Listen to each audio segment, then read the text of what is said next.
All right. Welcome back to Bring the Juice. I'm your host, Frank Dalena. We are back from Nashville, back in Fresno, and we took a little slice of Nashville back home with us, though. First we gonna rock, then we gonna fold, then we let it pop, don't let it go. Thank you for coming to the 559. Wow, we've come full circle. Look at us. Look at us now. In Fresno, California. In Fresno, California. I'm fired up. Mac, you're a man who wears many hats. Many hats. Have definitely dipped your toe in multiple ponds. I guess I could say that. But the origin of it started being a football player. You played at Alabama. You were a wide receiver. And I think, in my time in Nashville, us chopping it up, not getting to do a full-time pod, but now we're here, and that's about to go down. And buckle up because there's a lot of stuff to cover. Let's just start with the start of Alabama. And I know we went through some of these things earlier, but let's catch everybody up. Alabama, you had the opportunity to earn that walk-on spot. Myself, earning a walk-on spot to play at Fresno State. I took it. I've ran with it. It's blossomed into my, I wouldn't be where I am today without that. How did you get that walk-on spot to Alabama? What was the story? I mean, it's a long story, but I guess I'll try to make it as concise as possible. So, grew up in Alabama, like you grew up in Fresno, you wanted to play at Fresno State your whole entire life. Same thing in Alabama. Alabama football is worshipped. It's a goddamn religion. It seriously is. I mean, you worship Jesus in Alabama, and you worship Alabama football. Wow. I don't know if that's actually a thing people say, but I just said it. But Alabama football is always huge. I had a ton of family. I was a fourth generation, so I had grandparents go. Parents, my mom went, my aunts, uncles, siblings, everything, cousins. All of our family was huge Alabama fans growing up. I bled crimson coming out of the womb. I was destined, in my mind, to play for Alabama one day. Yeah. So when I'm younger, that was my dream. I'd wear a little Alabama football helmet around. I would wear a jersey. I remember when there was tornadoes, I would go outside in an Alabama football helmet and my jersey and run around and act like I was doing something to prevent the tornado or something. I don't know. It didn't work out. But so later on, that was my dream. Was in, rec league, started off as a lineman, always wanted to play running back or wide receiver or something. Ended up my last year of rec league ball in fifth grade or whatever playing running back or fullback, and then continued to play. And I was in Mountain Brook, Alabama. Never really played that much in we called it middle school or junior high, 7th through ninth grade. Never really played that much or anything. And then there was this boarding school called Woodbury Forest School that my oldest brother went to. I had no clue what it was. Didn't even know what a boarding school was. Always thought boarding school meant military school. Yeah, somewhere you got sent off because you're bad. Bad kid. But it was the opposite for Woodbury Forest. It was a great school, great opportunity.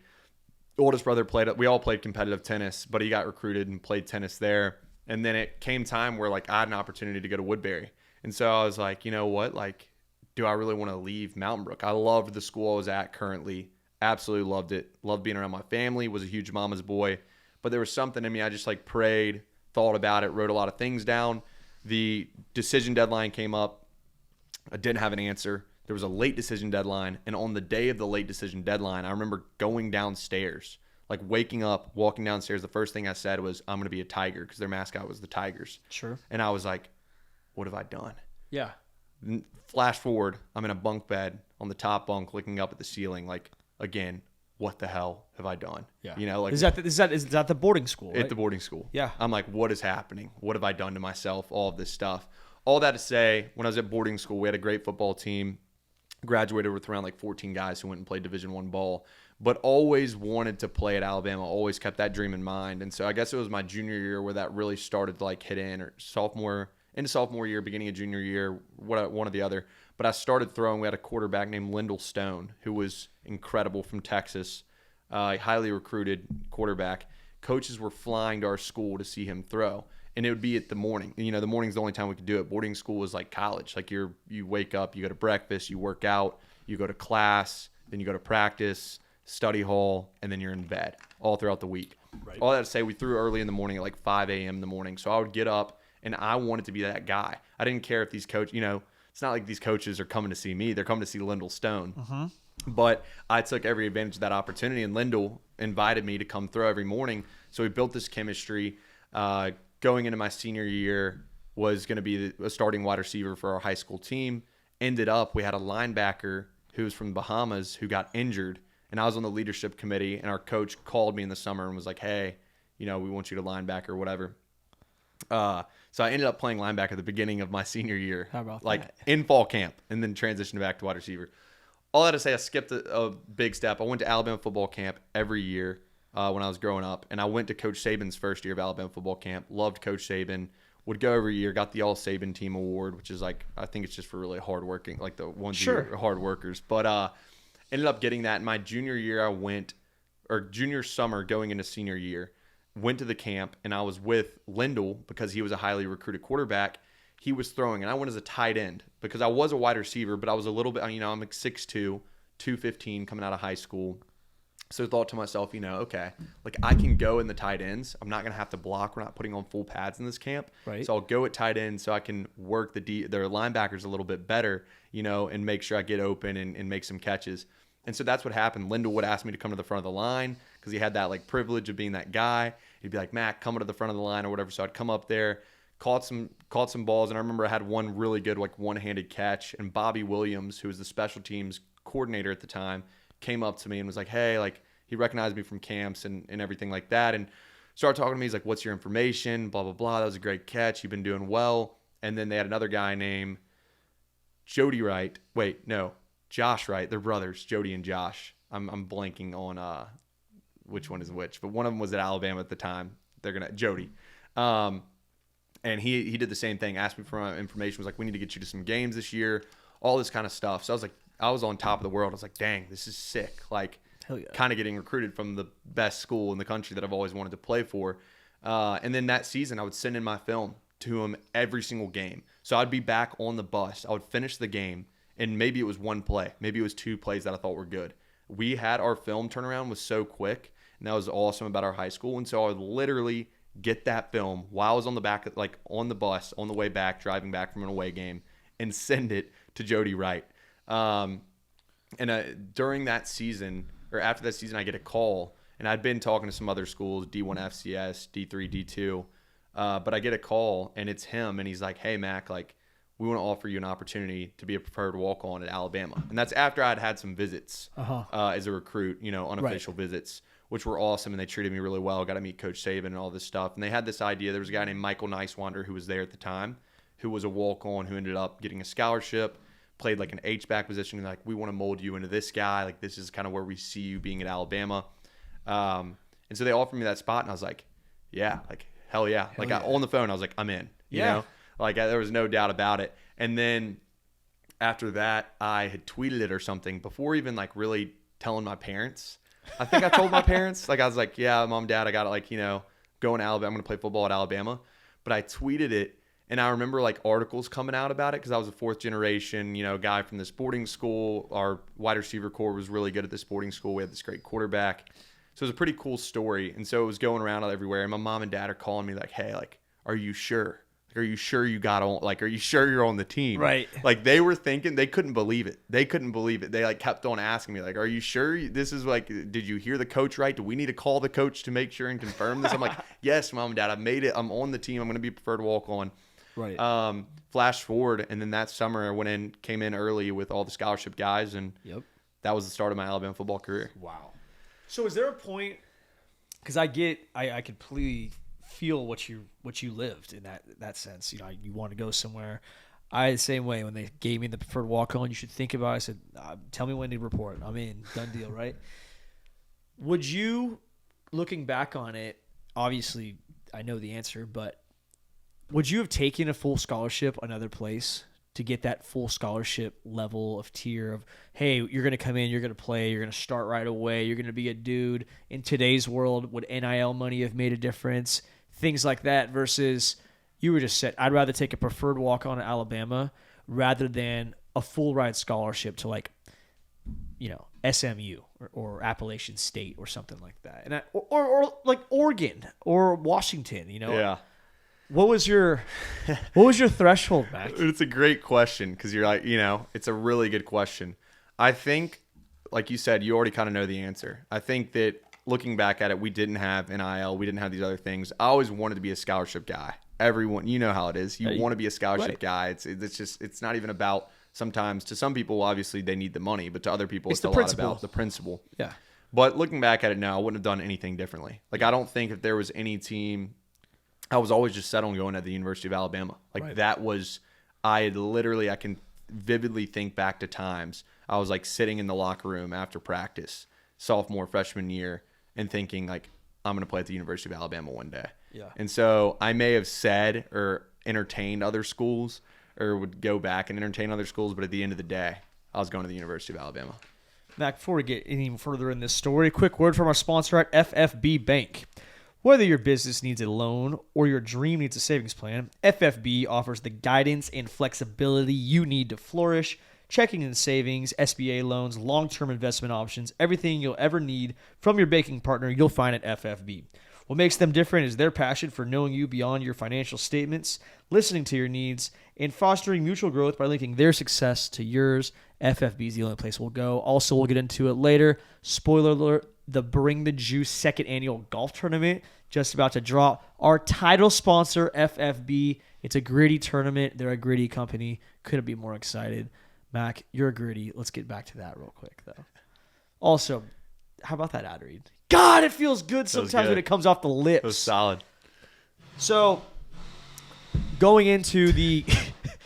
we got a guy hanging a mirror at the house right now. Going into, the concept of Alabama itself. You wanted to go there. We go the culture, the winning atmosphere of Alabama is known universally at this point. What does make Bama different, though? That list goes on and on and on and on, Frank. Let me tell you, man.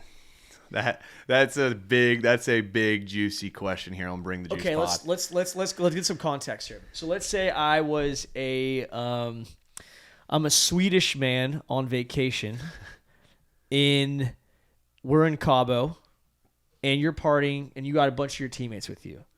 And he had a fantasy football team this year, and he's kind of learning still. And he's like, "Hey, like, you guys put Alabama. Like, are they pretty good? How would you answer that question?" I'm a Swedish man. Oh, is that Bama team pretty good? What would you say? Oh gosh, this whole image. You're Swedish man. You're probably wearing one of those little like bathing suit things that the Europeans wear. Yeah, I got a little bathing suit on. Yeah. I would say, so again, it's still a loaded question, but I would say when it comes to it, there's no place that's better, a better of a football program than the University of Alabama. The reason is because not only there's Coach Saban, who's the best coach in college football, and probably in the best coach in college football history, but you have guys go to any school. But when these guys are going to Alabama, you have 5 stars. And I'll talk about, like, personally, you have guys like Jerry Jeudy, guys like Devontae Smith, Calvin Ridley, Cam Sims, all guys that I played with. A way to explain it is these guys are the top of the top, so you're getting the most premier talent. But those guys, when they come to Alabama, the discipline that Alabama, the standard that Alabama requires is to a different level. Whereas those guys are still working the hardest. You may go to a different school where you have the top-notch guy. I'm not saying this is how it is at a USC or an Oregon or whatever, but another premier football university, and you'll have this star receiver come in who thinks, oh, I deserve to get treated this way or get this kind of thing. At Alabama, that wasn't the case, and people learned very quickly. You could be the number 1 recruit in the country. You come into Alabama, you're going to have to earn your spot, and the standard that you're going to have to perform at is the highest. The standard of excellence is just absolutely insane. So these guys are all working just as hard as us. We're gritty guys, walk on. I want to make it, and I always prided myself on being like one of the hardest workers. Right. But now I've got guys who are working the same level that I am. And they're 5-star recruits. And they're number 1 players in the country.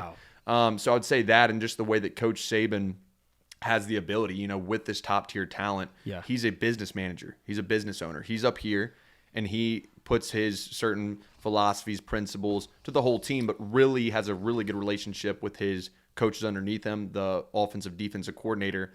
And then those guys are really close with us. Right. And so he has he manages this incredible system. It's a system. Alabama is a business. It's a machine. And he wants assets, not liabilities. Yes. And doesn't matter how good you are, you're going to have to do the right things, and you're going to have to work as hard as he wants you to work and be coachable, or you're not going to play, no matter who you are. Wow. That's a little bit of a look into it. And then obviously we have the top facility. You know, we have top-notch facilities, top-notch chefs. And I guess I'll go into that too. You know, when we talk about the whole entire program as a whole, a lot of people think about the players or the coaches. It expands way further than that at the University of Alabama. You got janitors who are doing their job, who are unbelievable janitors, the best janitors you can get in the country.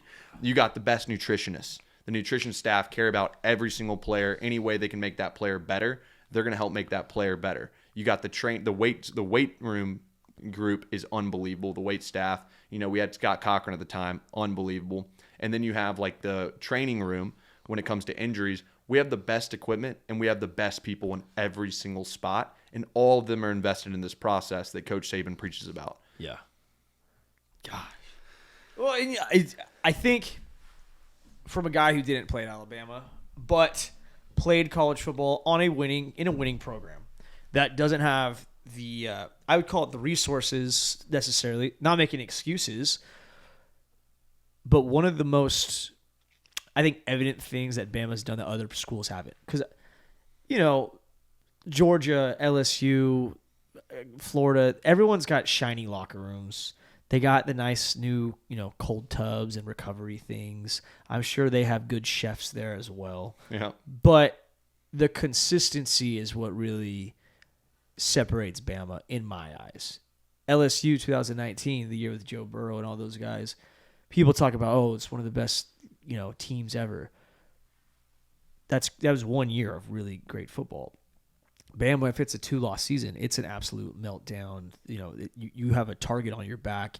And the standard for excellence, to me, is distinctly different at Alabama than any other school in the entire country.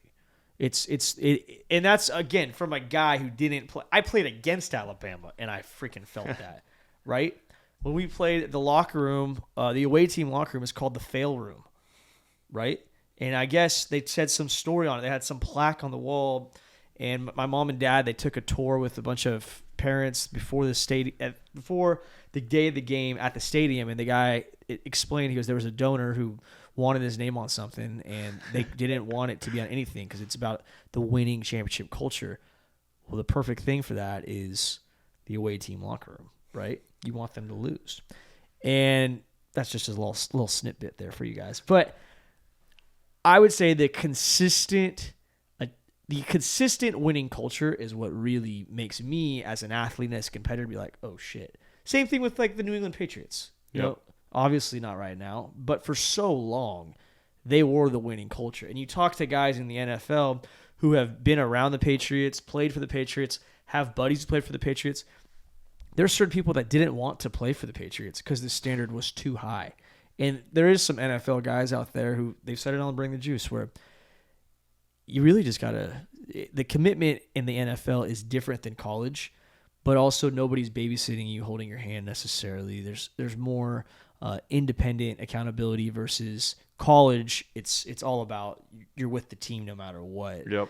I don't know. With all that, Nick Saban, like you said, he's the head honcho. What's your favorite Nick Saban story? Ooh, gosh, there's a lot of them. I mean, I'm trying to think of a good one. There's one that I've said before, but it's the one I can think of that pertains to me the most. But I'll tell, like, I guess one of them that I loved, like when I was younger, that I thought was hysterical, is one time we had a guy named Gary Dieter, transferred from Bowling Green, was a wide receiver, was coming in for 1 year to play at Alabama. He gets there his freshman year, you know, and not his freshman year, his senior year, but first year at Alabama. And we play the first game of the season, and he makes a great play against USC, takes the ball into the end zone, and he looks up at the fans, and he holds up the number 1 and like is like jumping up and down. And Coach Saban pauses the tape, and we're all in the team meeting room watching film together. He pauses the tape, and he says, "What do you do?" He's like, "What are you doing, man?" And he says, "You don't celebrate with the blanking fans." he's you know what I'm trying to infer here. Yeah, I don't want to say it, but he's like, you don't celebrate with the blanket fans. He's like, you didn't even have fans at Bowling Green. What are you doing?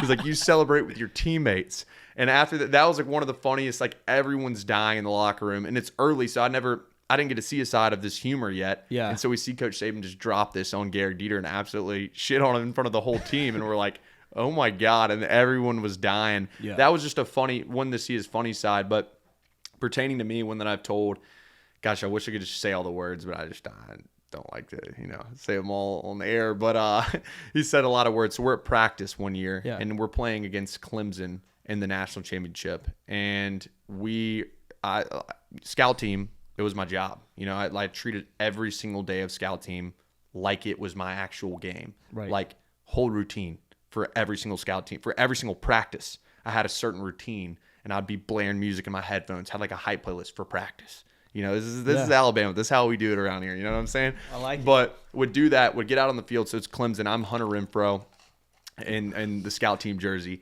and I'm trying to sauce these guys up.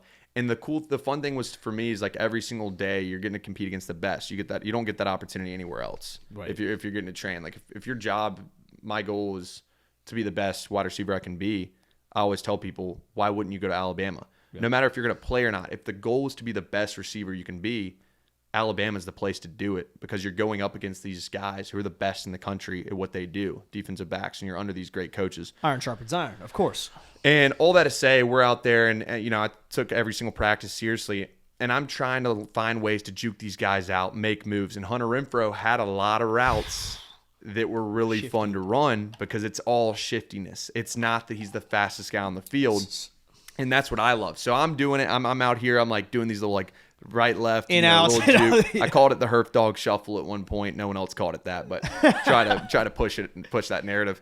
But I was getting some guys, and Coach Saban, Mac Jones was back in quarterback. We were, he was dropping dimes on the defense. Coach Saban was chewing the defense out and was getting mad, and the defense was mad because he was saying don't hit the quarterback, and Mac Jones was taking advantage of that, running around back and forth, throwing the ball.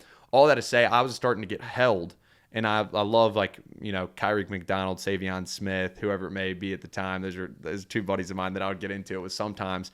But I started to get held a little bit, Diggs, whoever it may be, and I started to get really pissed off. Yeah. And I'm like, okay, I've had enough of this crap. Yeah. I'm out here, I'm trying to, I don't know what my, where I'm trying to go. If I'm trying to pull, I'm not going to get to play in this game, but I always want to be the best at practice. And I had absolutely enough of it.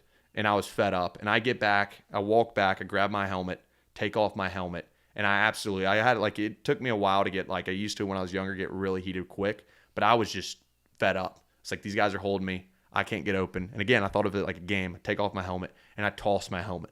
Just toss it. And it was like one of those Western films. Like you see that little ball of hay or whatever it is going across. My helmet was like, dude, going across the ground. And I'm still just hot. And I look to my left, and Coach Saban just turns his whole entire body. And the next play's about to go. So I'm like, okay, hopefully he's going to look back in the next play. We got to look at this next play. He's not looking at the play. He's looking at me directly in the eyes. And I'm not going to repeat what he says, but he absolutely rips into me. And it just goes off. I wish I could say the details. I wish I could say what he said. But it was he ripped you a new asshole. Yes, exactly. He ripped me a new one completely and just chewed me out. And that was probably one of the most memorable times is when I got chewed out by Coach Saban, but also a great memory. Hell yeah. You kidding me? Wow. The pre-practice ritual. That's hard to do every day. That's bringing the juice every day.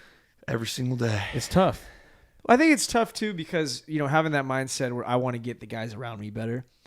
It's a very, whatever the opposite word of selfish is, that word. Unselfish? Selfless. Selfless. It doesn't sound that great though. Selfless. It's like if I had a lisp or the wrong accent, it might sound like accidentally I'm saying selfish, and I don't think it's selfish. It's not selfish of you for the way she went about it. And was there a point where you kind of said, "Hey, I'm gonna have to own my role and do this my type of way," or did you get discouraged? Did they ever tell you "Hey, this is what you have to do. This is why you're here," or was the writing just kind of on the wall? What was your what was your approach day in and day out? And even we talked about making the bus earlier. At Fresno, they only bring 65 sometimes. It's half the team sometimes does not travel, and to work your ass off, not just during the week, in winter ball, in spring ball, in fall camp, etc. And then you don't even get to be a part of game day. It could get discouraging on a guy. I mean, I'm blessed to where I was able to, break through that cloud. But I know guys that I played with that they dressed only their senior night and stuff, and it's tough. What kept you going on those hard days where you're like, is this even worth it anymore? Is it worth going against some of the best DBs and linebackers in the country every week, and I don't even get a lick of that, the love on Saturdays? Yeah, it puts me right back where I was at sometimes. It could be very discouraging, and I would be not telling the truth if I didn't say there was times where I was like, is this worth it? Yeah. Is this worth it? Can I keep doing this? And I remember so I came in, and when I first came in, it was all about just embracing the moment. Of course. You're bright-eyed and bushy-tailed, and you're like, I'm here, baby. I'm here. I'm a D1. You're at Bama. At Alabama, you're with these guys, and it's kind of this thing it's almost a surreal experience. I was just taking it in. I was working my tail off. I was smiling, running sprints. Yeah. And people used to think I was weird. I remember Terrell Lewis and Irv Smith, two of my good buddies, used to say it all the time. They're like, dude, you got to stop smiling when you're doing these sprints. Terrell Lewis would be like, I never met someone who likes to run.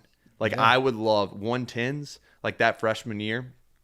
I would be sprinting them like it was my day job. And you got to remember, I was with the wide receivers. Right. So I'm not fast compared to them. So some of them are just cruising. Yeah. I'm my 100 is maybe they're 70 running these 110s. And you had a fast room. A very fast room. And I'm going, all this to say that first year, that first summer at least, it was all about, wow, I'm here and I've made it here. Right. But then now what? And so starting to practice, you're starting to learn some of the concepts. You're starting to learn some of the plays. And you realize, and especially for me, I came from a great high school, was around great players.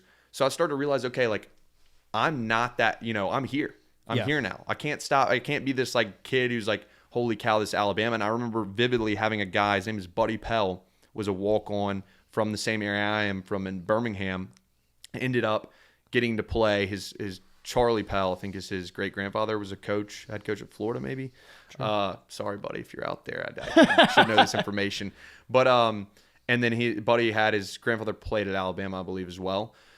And so Buddy, though, had a great career, and he was always a guy I looked up to because he was a walk-on, ended up playing running back, and got in for some games, got in some playing time, was this Rudy figure to me. But he was there, and he was balling, and he was a great high school star. So he came up to me. He was on the coaching staff at this freshman year, and he's like, how's everything going? I was like, man, this kid, nothing could be better. This is just amazing. This is freshman year when he comes up to me and tells me this, and he's like, Mac, you got to realize this is going to change. Yeah. He's like, I'm not trying to be a Debbie Downer. I'm not trying to tell you you're not living out your dream, but he's like, things are going to change, and they did. You start to, when you're there, you start to see these things, and you want to dress out. I think I should be able to dress out. I'm putting in the time in practice. Right. I should be able to do this. They didn't dress out every single player. Right. They didn't travel every single player. Not every single player made it to fall camp. And you're sitting there and you're like, I'm putting in just as much as work, maybe more work than some guys post practice or, doing whatever it takes. And you want to go, and it's a shitty feeling. To be honest, it sucks. All that to say, I thought I could compete. So I started to think I could compete. And then it started to change into, okay, I'm not just here now. I want to play here. Right. And I want to do whatever it takes to play here. So I transitioned to that era, and that's what made it really hard because you're surrounded by these guys who are the top of the top, the best of the best athletes, best football players in the country, working just as hard as you do. And so you're trying to maximize every little thing you can to be on their level. And it's tough because if it's a workspace or something and you're putting in the work, if it's a different environment, a lot of times you get rewarded for those things. But the reward that I figured out was all internal. I was always wanting to be this guy who I wanted to play on the field. I wanted to be out on the field on Saturdays. I wanted to do that thing. But later on, what drove me and what I started to realize, because it was a period it was really tough. I wanted to just freaking play. Right. I started to realize look, it doesn't matter if I ever play or not. I want to play, and that's my dream. And I got to play. I got in a couple of games, got in a game my sophomore year, which was pretty awesome. But you know, the reward wasn't the thing that you could get by playing on the field. It was your development as a person and your development as a man. And I guess what just drove me during those times where I felt like I couldn't do it anymore was, I don't know, I can't really put my finger on what it was, but I guess it was just my family name and just who I was and what I stood for, that I was never going to give up. Yeah. There was nothing in me that would ever let me quit. Like, there was one time in particular where, I'm not going to lie, this story is pretty crazy, but I was out on the field, and I think I started in the spring game. So it was my first, like, I was running with the twos. Yeah. You know, we had 40,000, whatever people at the spring game, 35,000 people. It's on ESPN. Had 3 receptions in the game. Mac Jones was a quarterback. We beat Jalen Hurts' team. So it was a pretty big deal, huge deal for me. And after that, I was thinking, okay, like, maybe going to get a scholarship, maybe going to be like traveling every game, whatever it may be. Really awakening, because we brought in, you know, another line of receivers, Jalen Waddle, all these guys. Yeah. And so you get to these practices, and I kind of was slapped in the face. This was going into my junior season, and I just like was fed up. And there was a guy, I'm not going to say his name, but a DB who's in the NFL now, who was newer and took some of the scout team wide receivers when we were running routes, like against them on, you know, offense versus defense, first team D versus the scout team O. And he was taking some of these receivers and putting them into the ground out of bounds, like just like manhandling them. And like they couldn't do anything about it. And I was pissed. I'm already mad, okay? I've already got this thing like why am I not on this other field? Right. I put in this time. We have these new recruits coming in, already getting put ahead of me. They don't value the walk on. Right. All this stuff that looking back at, like, look, it was just a blessing to be there. Yeah. And I didn't. You don't. The thing Coach Saban would always tell you, you shouldn't deserve anything. There's nothing you should deserve and everything like that. But all that to say, I'm pissed off this practice. All this stuff has happened, and this DB is doing this to the receivers. And I told the guy who was telling the wide receivers what routes to run and stuff, I said, look, let me get the next route. It's a post route. And I wasn't going for the post route. I was going straight for this DB. So I come off the line steaming hot, and I'm pissed. And he was already giving me a little bit of trouble too. Yeah. But I didn't take shit. You know, I was working so I grab him, and I absolutely slam him to the ground. And then we're on top of each other. We're brawling, like throwing little punches at each other in the helmets and stuff. We get pulled off. There's 2 guys on the leadership of the committee at the time on the sideline, like, Mac, what the hell, man? Like, yelling all this other stuff. Like, what are you doing? You're supposed to be a leader on this team. Like, you've been here. You know better than this. And I'm hot. So I'm like, what do you mean? Like, blah, blah, blah, yelling some curse words back. Like, this is bullshit. He was doing these to this guys the whole time. Are y'all not going to say anything? You call yourselves leaders, but you're going to let this happen? Like, That's not the team I want to be on. They're yelling at me still, like, acting like as if I'm the bad guy. And I'm sitting there already pissed off. I'm working my tail off every day. Spring game had that, whatever. Right. And then, you know, this guy's doing this, and I think I've done something good for my scout team guys. Like, kind of like, don't mess with the scout team guys. Right. You know? And all of a sudden, I just have it. I lose it. I grab my helmet, and I just chunk it and said, if this is the kind of team that you think, this is the leadership that's on this kind of team, I don't want to play for this blanking team. And I walk off the field. I just walk off the field mid-practice after saying this. I walk into the locker room, and I sit down in my locker, and I'm like, it's over. Yeah. You know, it's all over. Like, it's done. And I was sitting in my locker about to just leave. I didn't even know what I was doing. Honestly, it was like a movie. We had a guy who walks in the locker room, Glenn Coffey, and he comes in there, played running back at Alabama, ended up going to the NFL, and then forgoing the NFL to get in the military. Yeah. Awesome guy. Like, I've heard this story. Unbelievable mentor, and just figure that was around the team at the time. And we were very close, and he comes in there, and I'm like, I can't do this anymore, Glenn. Like, I can't do this. I just can't. Like, I'm putting everything I have into this team. Like, that spring before, didn't go out a single night, didn't like drink a sip of alcohol, nothing. Like, locked in. Yeah. And then I'm doing this whole season too. I'm locked in again. I'm super locked in, giving everything I have to football. Like, that was a problem, and I didn't realize that at the time. And we'll get to that later. But like, my world was consumed by Alabama football. Right. And that was like my whole identity. And so I'm sitting there in the locker, and I'm talking to him about it. And I'm like, look, I'm doing good things for other people. I'm working my tail off. I'm doing these things, and I'm not necessarily getting rewarded. And the same people that I'm doing the right things for, these leadership guys, are then turning on me it doesn't seem fair or right. And nothing's fair in life. And I didn't really get, this is a kid. This is Mac as a kid. I'm still a kid. I'm in college. Yeah, but that was the math equation up to that point. You work your ass off. You earn. You go up the totem pole. You're supposed to earn your spot, and that wasn't the case as much. Yes. Yeah. At the time, and again, looking back at it, I'm like, okay, I understand a lot of the reason they did things. The reason there wasn't a lot of it wasn't very this kind of friends with the coaches and stuff and all this stuff. But so he tells me though, he's like, look, he's like, if that's who you are, he's like, that's who you are. You do for others. And that's the kind of guy you are. That's why people like you. And he's like, that's why you're a special guy. And he's like, that's why we need you on this team. And he said, he's like, I wouldn't be in here for most any other guy. He said, most any other guy, they would have been done. And he's like, Coach Cochran told me to come in here and make sure you come back out of that field. Coach Cochran, Scott Cochran. So I'll walk back outside on the field. And it was like nothing ever happened. I put my helmet back on and went through the rest of practice. Damn. It was nuts. Not a lot of people. I haven't really told that story because there's a little bit of it's sick, standing up for the scout team guys and stuff and other walk-ons. But at the same time, it's like when I look back at a lot of this, I didn't deserve anything, and and it was just an honor and a privilege to be at the University of Alabama, be around those guys, get the treatment that we got the food, that was the reward. And I was missing that the whole time, because when you get in there, it's a whole different world. If I could tell myself now, I would have told myself a lot of different things, and I think my mindset and mentality would have been a lot better. But you do get, I'm sure you can understand. Well, you get to this realm where, and I will say, I played with some great dudes in my life, but not your level of consistent dudes. Keyshawn Johnson, who we're gonna have talk to a little bit later today, dude was the best wide receiver I ever personally played with. His routes were crispy. He caught everything. If he wanted to pick on a DB, he was strong as shit. He could little boy somebody. And they'd bring in, and I think the separation that really just shows separation of programs. I love Fresno State. Anybody who listens to this podcast knows I'll do anything for the dogs, but I was able to get ahead of guys because they didn't outwork me.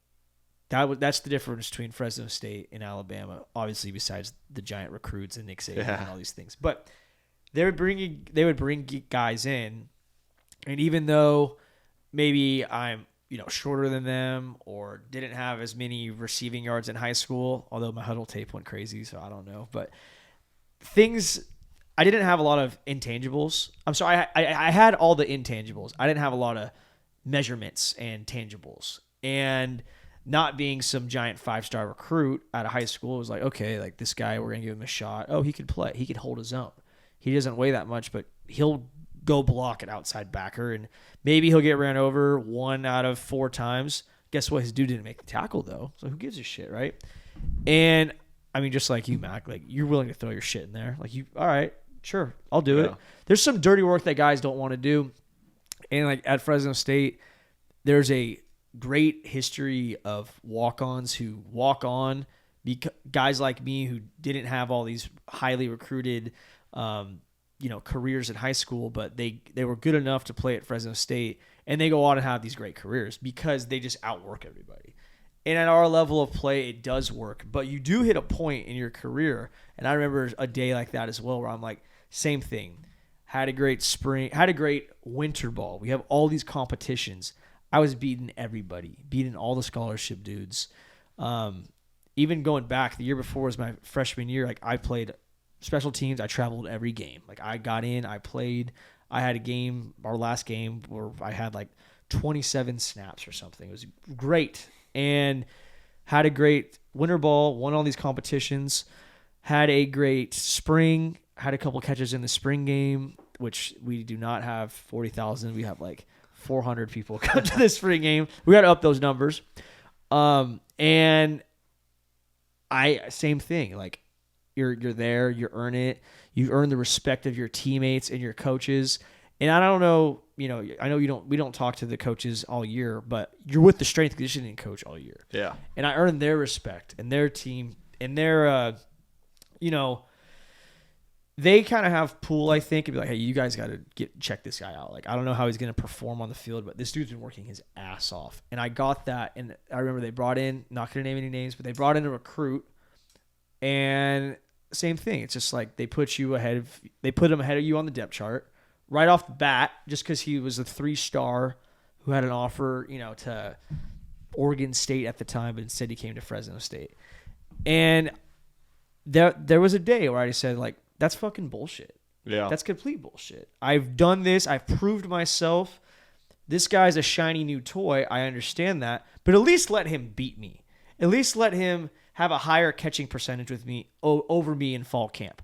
Make it to where he has to beat me. Don't just give it to him because he's, 6 foot tall and scored 9 touchdowns his senior year. I don't give a shit about that.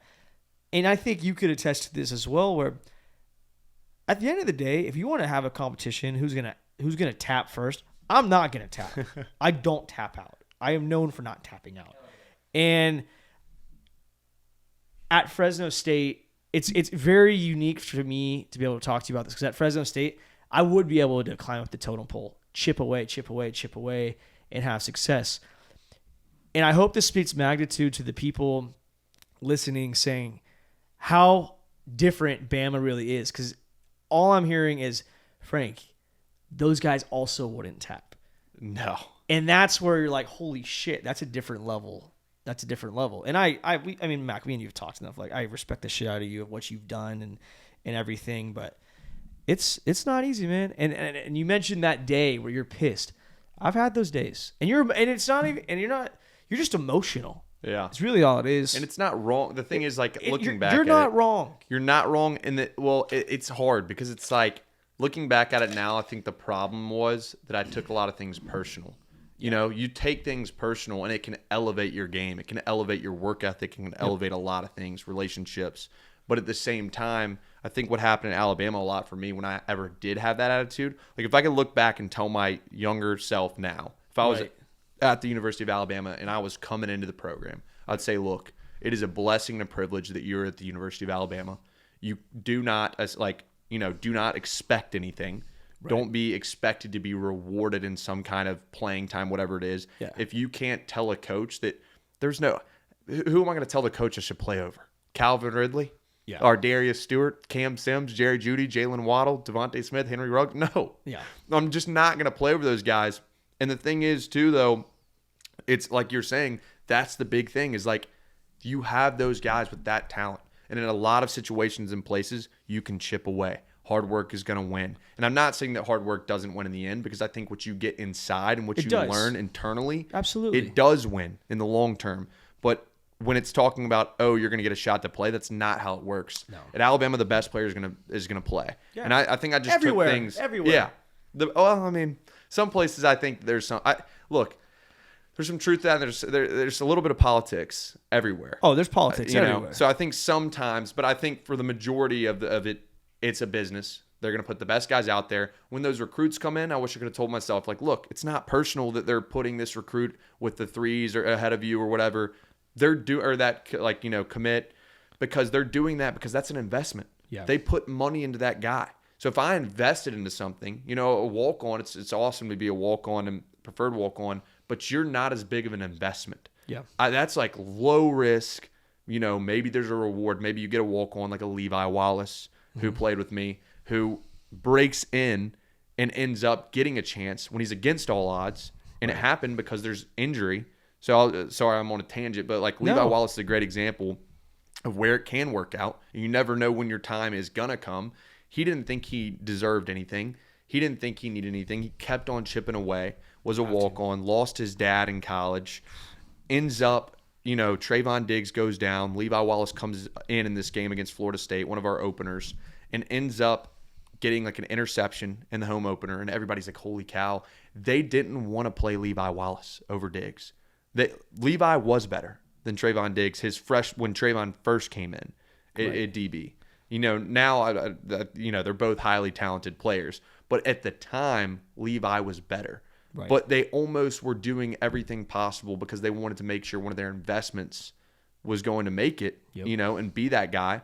And Levi just got an opportunity. And what do you know? He was prepared for it so well. He worked his absolute tail off. Like, he's one of the guys I respect more than anything because he was a walk-on, got his opportunity, balled out, They tried to still put people in front of him. Like, I think the next game he wasn't officially the starter. Then it's like he ends up getting his chance, and then his rookie year goes undrafted in the NFL and he's had the highest grade of any cornerback in the NFL his rookie year. Like, it's incredible how it works out. But yes, back to your point, that's the difference in Alabama and other schools. Yeah. You can try to chip away. It's not personal. Right. It's not, it's a business. Yeah. And that's what, again, I wish I could tell myself looking back in the day. It's not like I was doing anything wrong because I was a young kid, just trying to make it and trying to pursue my dream. But that's what it is at the end of the day. You're going to have guys who are those 5 stars, those talented guys, and they're going to be working just as hard as you are. Yeah. Mac, I love it. Before we continue, I'm going to give a quick word from our shout-out from our friends at Prize Picks. Guys, Prize Picks, you guys know what it is. Go to prizepicks.com/juice and use code JUICE for a first deposit match up to $100. Prize Picks, one of the best things about them is they offer reboot policies. So if your entries stay in play, even if one of your players gets injured, this came in clutch for me a couple weeks ago. I believe Christian Kirk on the Jags. It looks like he got hit in the balls, but I don't know what happened. They said it was an ab injury. I had him on the more for catches over 7.5, and he got hurt the first quarter. Got the reboot.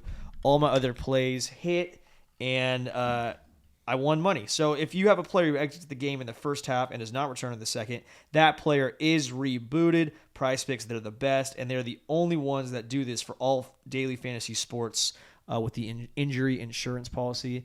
And Mac, as we're recording this right now, I'm actually looking at a few plays that I'm considering.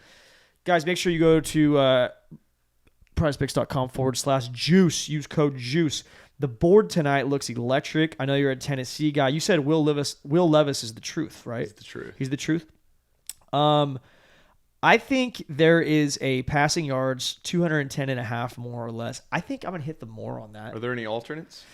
There is no alternates. Let's just hit the over on those passing. I think that's a great idea. I think our boy Raheem Mostert is going to have himself a night as well. He is a fellow podcaster under the Mercury name, so shout out to him. More on total yards, 55.5. He's been going off. Sounds like a solid play. I'm going to take that as well. I'd also like you to put into there Will Levis. What's the touchdown passes? Over. Touchdown passes. Let's just do a quick check here. Touchdown passes. We don't have a line yet for touchdown passes. Okay. Well, I'm going to tell you right now, Locacino, Will Levis over passing yards, Will Levis touchdown passes. Okay. I think it's probably going to be 2. It was 2 last time. Probably going to be 1.5. Might be 1.5. Dolphins D's. I'm going to take it. Guys, ride with us. Go to prizepicks.com/juice for a first deposit match up to $100. Shout out to Prize Picks. Mac, football has been a great stage of our lives. We didn't meet because we met at some camp, though. The world brought us together. Football ends someday. And I know you had your journey, but when football was finally over for you, what was the next move? Gosh, we talked about this before, but yeah, like I said, I think one of the problems was I always compare football, my life at Alabama and Alabama football, to Shawshank Redemption. I've never been to prison. I've never been to prison. Hope that I'm never behind some cell bars. But the reason I make that comparison is because if you see these guys, Morgan Freeman comes out of prison, and there's another character in the movie comes out of prison. These guys come out of this prison. It's kind of a dark image, but they come out, and Morgan Freeman's like looking at the names of the people in this halfway home. Yep. And there's one guy a lot of guys who didn't make it out of the halfway home. They end up just like, killing themselves. Right. Because they don't know what to do with their life. Yes. And now I don't want to say it's that deep, but it's a really good picture to paint for people who will are trying to understand what it's like. Yep. And that's what it's like. I think that's what it was like for me. You're at Alabama. Everything revolves around goddamn football. Yeah. You got the fans. You got the students. You got the teachers who know every play. You got everyone knows everything about Alabama. And when you're in that program, everything revolves around football. Everything, And so I put everything, my whole identity is in Alabama. And when I get out, it's like that moment in Shawshank Redemption. I'm in the halfway house. I'm like, what is going on? What's happening? What's my next move? Yeah. It was like I didn't know what to do because you're so accustomed year in and year out. hours and hours every single day, everything you're doing is to become the best football player you can be. Right. And so you get out of that and you're like, okay, well, what the hell do I do now? And I think a lot of guys struggle with this. It's terrible. It was horrible for me. I was in a period of time, weeks after, because I went to Vanderbilt and ended up having to opt out after losing some grandparents and stuff, and it was COVID season. So went back home for a little bit, came back, and that was the true end of football for me. And I'm sitting there on my couch, and I'm thinking like, dude, what do I do? Yeah. There's nothing that's motivating me. I'm not having this passion for this certain thing. I'm like, I was lost. I was literally lost. And by the grace of God, I just figured out. I said, you know what? I got to get up and do something. What was that thing? I ended up going with Jeremy Holt, who you had on here a little while back. Jay Holt, baby. Shout out Jay Holt. That's my guy. I went and just said, screw it. I see this guy's training NFL guys, training other guys. I'm going to go out there because it's the only thing I know how to do, really. I know how to do other things, but it's in my mind what I thought was the only thing I knew how to do is football. Yep. And so I go out there and I start training. And that was the first step, getting back on my horse, like saddling back up. All right, I'm out there, I'm training. What am I training for? I don't even know. Yeah. But I'm just training football because it's what I knew how to do. And it feels good to exercise. So I started exercising. And prior to college, my football career ending, I was actually doing things, whether I realized it or not, that were preparing me to be out of that Shawshank Redemption, that prison. Yep. And I was making relationships, whether it's with Cameo, Steven Galanis. Cameo is a great app. Been on there. I've done, somewhere close to probably 1,000 cameos. But I was reaching out to people when I was at Alabama. It started. You realize, okay, I'm here at this university. You're in this point where like, okay, I'm not getting rewarded with these things. Well, you're already rewarded being on the team. Right. And that's what people don't realize. When you wear that A on your chest, dude, everyone wants a piece of that A if you're out of the facility. And I started to realize that and utilize it. And social media is coming more and more about. So I showcased things that I was doing with teammates, whether it be hanging out in the locker room, different facilities, sending off some of my gear to some of these people that were big fans, whether it's this guy, I'm blanking on his name, but was from Fast and Furious, was just like a big Alabama fan. I don't even know. He followed me, and then I was like, hey, I want to send you some of my stuff. So I sent him like an Alabama hoodie. And then it's like so-and-so wants it. And I'm building these relationships. So I started to network and build some sort of a community. And like Cameo, I saw this app come out. And I'm like, dang, this looks cool. And then I find the owner of the app. And I'm like, I want to message him. I want to meet him. And I'm like, hey, I want to get on a call. Yeah. I don't know what I want to talk about. Sure. I just wanted to network. I wanted to build. Yeah. And I didn't know what I was building for, but I knew I was building something. Yes. And so I started doing that throughout college. Ended up, when I was at Vanderbilt in grad school, working for a company that was a sports social media app company called Press Sports. It was like kind of like a Huddle, to put it. It's like a Huddle mixed with TikTok, Instagram, social media app. They're still out there today.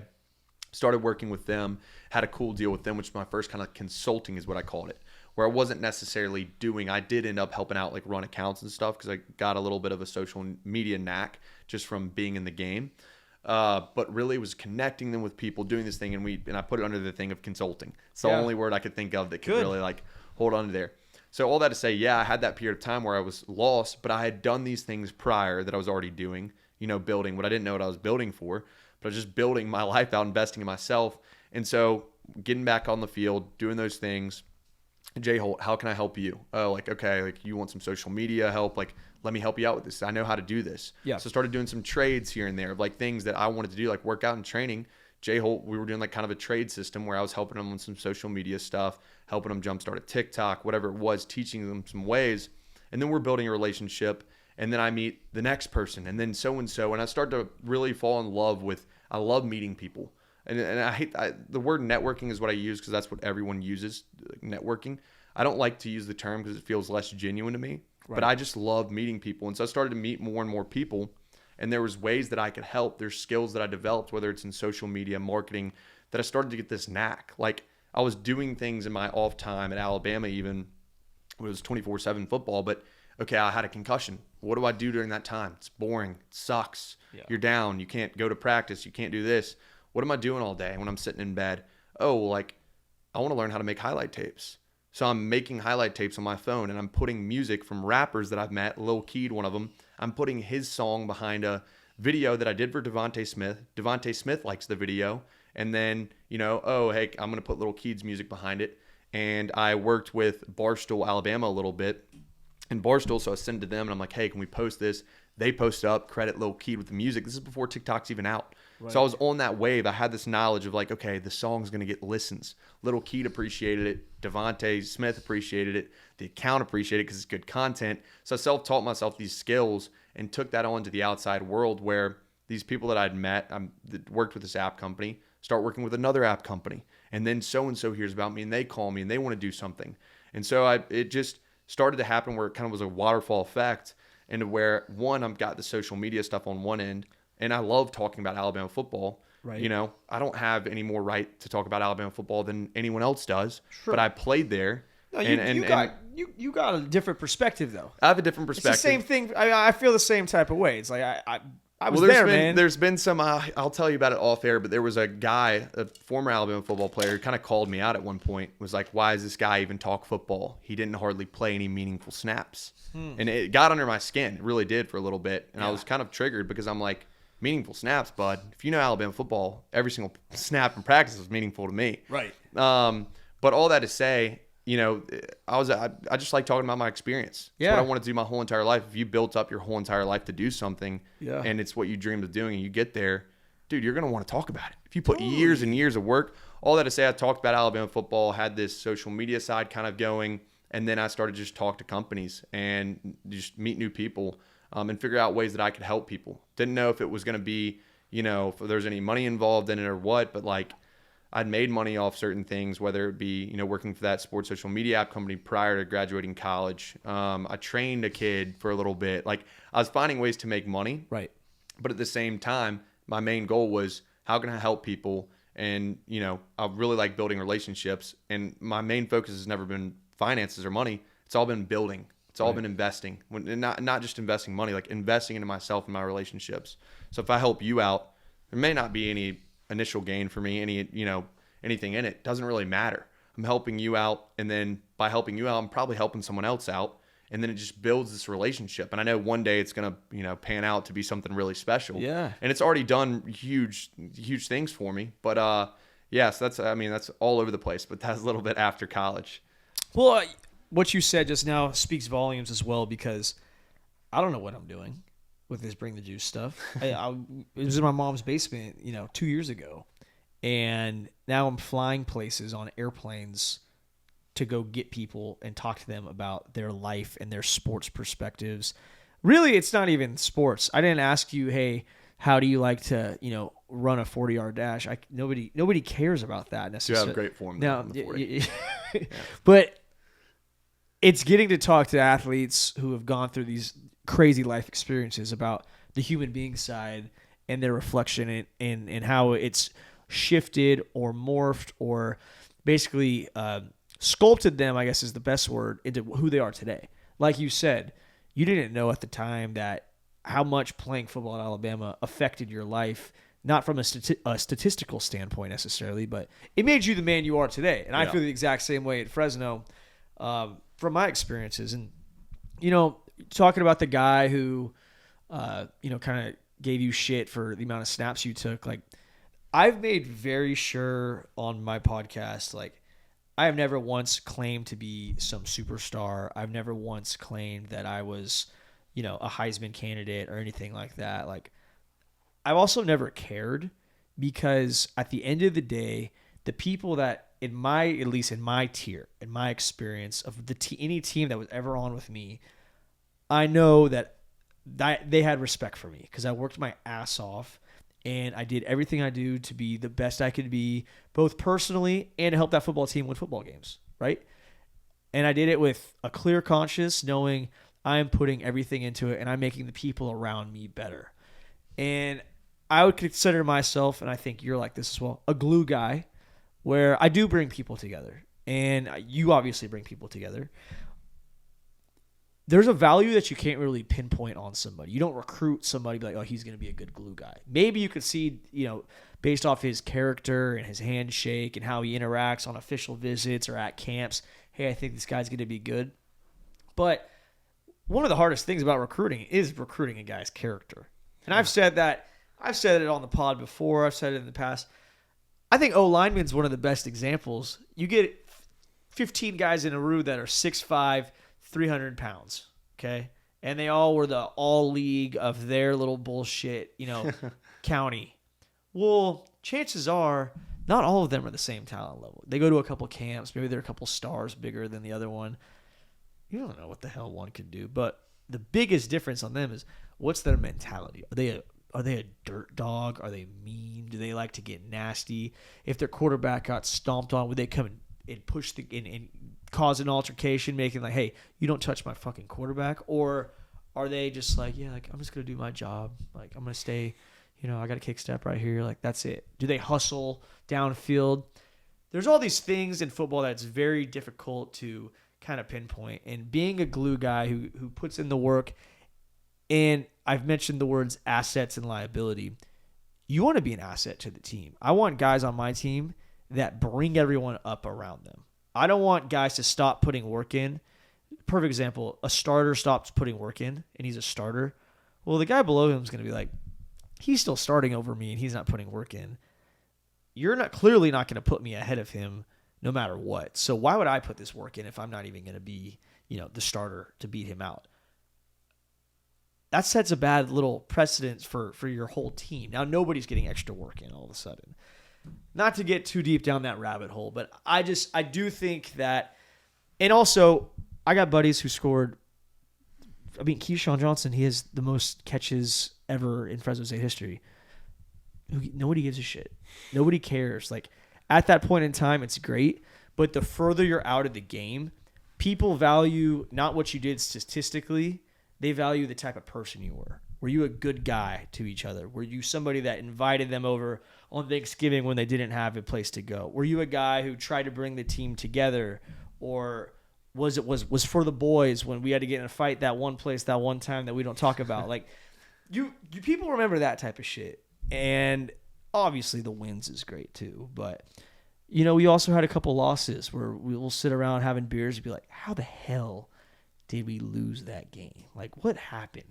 And we'll, it's after the fact now, so you shoot the shit about it. But all that being said, I think the success you're having in life right now, Mac, which we're about to go down that path, is it speaks volumes to your character that you did have as a football player. Because whether you know it or not, yeah, it consumes you, but also it's you wouldn't be who you are without going through that whole process and pain. 100%. Yeah, like that's all of it is like everything. I'm a believer, a firm believer. Like I'm a Christian, believe in God, and I think that all of that was for a distinct reason. Yep. And that's what I came up. I mean, I didn't come. Everyone's heard this before, but I really stuck to purpose over pain. That was my big thing. Like, does your purpose outweigh your pain? And that was the thing that it was like. You had to reassess when you're having a tough day, when it's really hard, when things aren't going your way. Because there was guys who, unlike me, who were scholarship guys, who were balled in and who were playing year after year, working their tail off, doing everything right, not complaining. They're still not playing. Guys who could have started at any other SEC school in the country, any school in the country, are there year after year, still maybe not getting an opportunity. And you can only imagine it can be hard for those guys. But that was the big thing is like, look, your purpose, what you're going to do has got to be bigger than your pain. It's got to outweigh your pain. And I had a mentor in high school who even told me the story at one point and this really hit me. And I used the story. One of my best friends, Jalen Moody, who played at Alabama, got opportunities, but also was like, should have been playing earlier in my opinion, but was always kind of one of those guys, scholarship guy who was just working his tail off and it just wasn't working for him. He couldn't figure it out. He could not crack the code.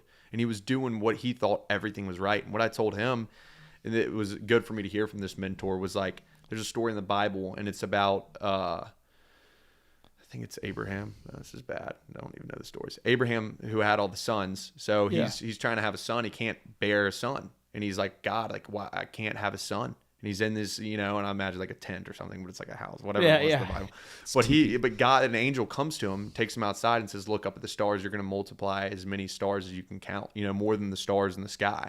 You can't even count that amount. But that hit me, and that's what I went with. That's like one of the big things that kept me motivated, was because it's so much bigger than the present moment. What you could be getting prepared for, you're going through these hard days in practice. this is a great place to learn. This is a great place to make mistakes in college. Not saying you want to make mistakes, but if you're going to make mistakes, it's the perfect place to do it. If you're going to go through tough times, perfect place to do it. You got food, you got a place, Yeah. And then these things are going to translate in life. You never know. Like what I would tell Moody, dude, right now, football seems like everything. And I hope you end up having an NFL career, being the best, linebacker out there. I think you can, and I think he still can. He's still playing. But at the end of the day, I told him, look, football could be minuscule to what God has planned for you. Right.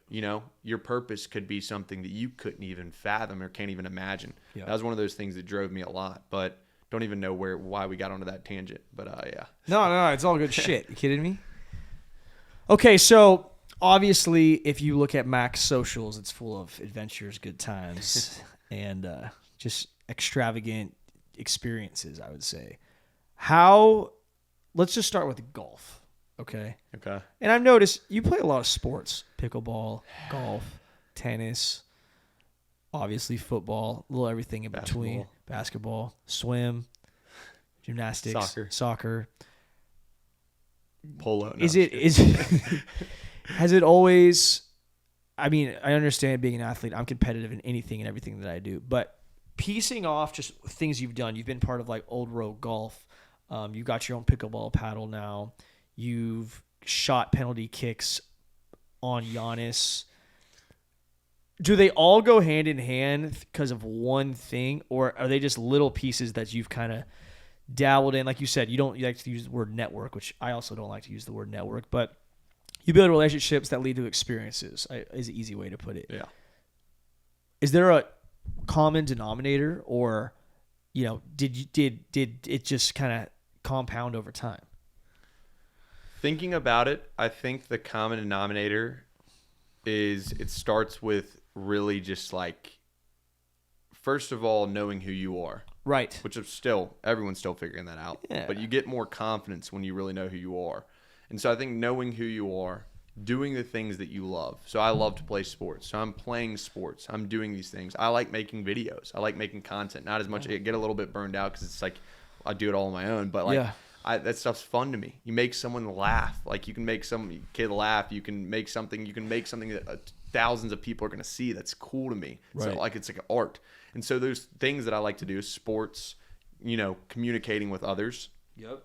And just being myself and just doing for others, all those things are the thing that really, then those things break off. So if we talk about Old Road Golf, for example, I get out of college, my cousin, I'm in that period of time where like, what am I doing? My cousin David Faulkner, the man, he knows sports and sports betting, like it's his day job.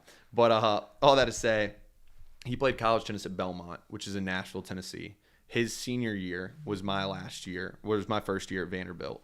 And so we got a lot of time to overlap. And we're super close. We grew up 5 minutes from each other. David gets me into golf. He's a big golfer, really good at golf, always was good at golf. I didn't play much as a kid, had opportunities to, just never really did it, thought it was boring. Right. I had my grandmother's old clubs.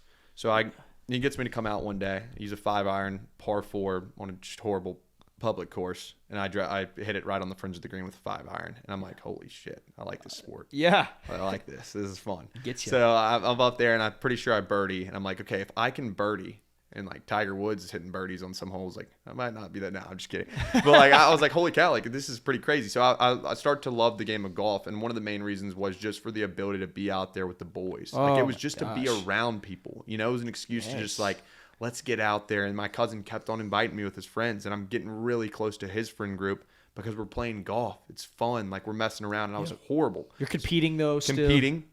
You're still competing. You're getting good conversation. Like all these things are great about golf. All this to say, I have a TikTok, that was popping off at the time. And so I'm like, all right, I'm out here golfing. Why don't I just make some videos just about golf stuff? So I post a video that's me with my grandmother's old clubs. I'm like, look at my bag. And it's like 6 putters. They're like from the 80s or 70s or 60s or something. They're old putters. These really old putters and these really old clubs. I got a massive sand wedge like this. Hell yeah. And it blows up, it pops off. And I'm like, okay, I'm going to, I'm still playing golf. So the whole idea for content for me has always been, my vision with that was like, I'm just going to broadcast whatever I'm doing. Yeah. Like, so if I'm playing golf, let's do golf. So I started to hit some golf content. I met a guy through an app called Clubhouse named Mike Schwartz, who was the CEO of Old Row.